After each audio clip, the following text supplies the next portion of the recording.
Hello, আসসালামু আলাইকুম guys, কেমন আছেন সবাই? আশা করি অনেক ভালো আছেন। আমি আল্লাহর রহমতে অনেক ভালো আছি। আমি আজকে আপনাদের সাথে আমার আরেকটি নিউ ব্লগ ভিডিও শেয়ার করব। সেটা হলো লাচ্ছি তৈরি করা। এই যে দেখেন, আমি এখানে সবগুলো উপাদান আমি নিয়ে নিয়েছি। এখানে আমি যা যা লাচ্ছি তৈরি করতে যা যা প্রয়োজন সব নিয়ে নিয়েছি। ফার্স্টে নিয়ে নিয়েছি লেবু, তারপর কলা, তারপরে 1 কাপ দুধ, 1 কাপ চিনি, ভ্যানিলা সেটের যে আইসক্রিমটা ওটা নিয়েছি, তারপর নিয়েছি দই। তো চিনির পরিমাণটা যা লাগে তা আমি মাপ মতো দিয়ে দিব। তো চলুন আমি লাচ্ছিটা তৈরি করি আপনাদের সাথে শেয়ার করে। যেহেতু আমি লাচ্ছিটা 6 জন পরিমাপে তৈরি করব, তাই আমি সবগুলো উপাদান আমি বেশি বেশি নিয়ে নিয়েছি। আপনারা আপনাদের অনুযায়ী নিয়ে নেবেন। দেখেন, আমি এখানে একটা মিক্সার গ্রাইন্ডার নিয়ে নিয়েছি। এটার সাহায্যে আমি আমার লাচ্ছিটা তৈরি করব।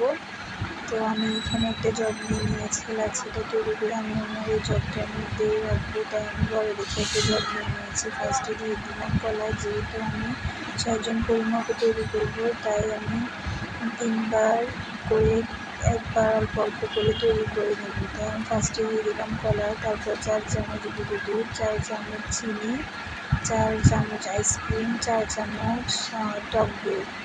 আমি একসাথেই সবগুলো উপকরণ দিয়ে দিব।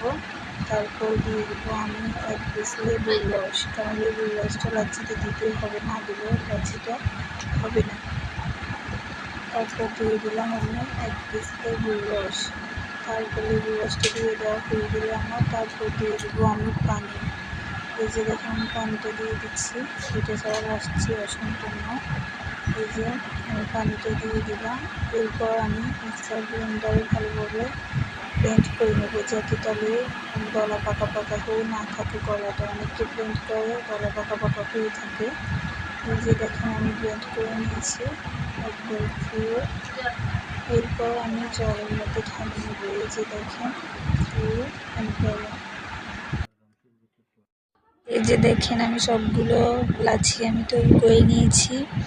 এই যে আমার লাচ্ছির ভিতরটা এমন হয়েছে ফেনা ফেনা টাইপের। যখন দেখবেন যে আপনারা লাচ্ছি তৈরি করার পর এমন ফেনা ফেনা টাইপের হবে, তাহলে বুঝবেন যে আপনাদের লাচ্ছি তৈরি করাটা কমপ্লিট হয়েছে, সম্পূর্ণ হয়েছে।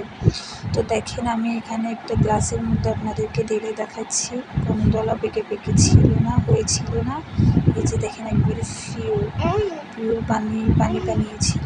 এরপর আমি একটু রুয়াবজা দিয়ে উপরে আমি ফুল করে নেওয়ার জন্য, এই যে আমি একটু রুয়াবজা নিয়ে নিয়েছি, এবার উপরে একটু আমি ফুল করে নেব। আমার এই ফুলটা, এবার ফুলটা সুন্দর হয়নি। আমি আগে যে লাচ্ছিটা তৈরি করেছি এটার ফুলটা অনেকটা সুন্দর হয়েছে, অলরেডি আমার প্রোফাইল পিক্সে দেওয়া আছে। তো এই যে দেখেন, ফুলটা এমন হয়েছে, এখানে সুন্দর হয়নি। তো আমার ভিডিওটি যদি ভালো লেগে থাকে আমাকে সাবস্ক্রাইব করে, লাইক, কমেন্ট, শেয়ার করে আমার পাশে থাকবেন। ধন্যবাদ। আসসালামু আলাইকুম সবাইকে।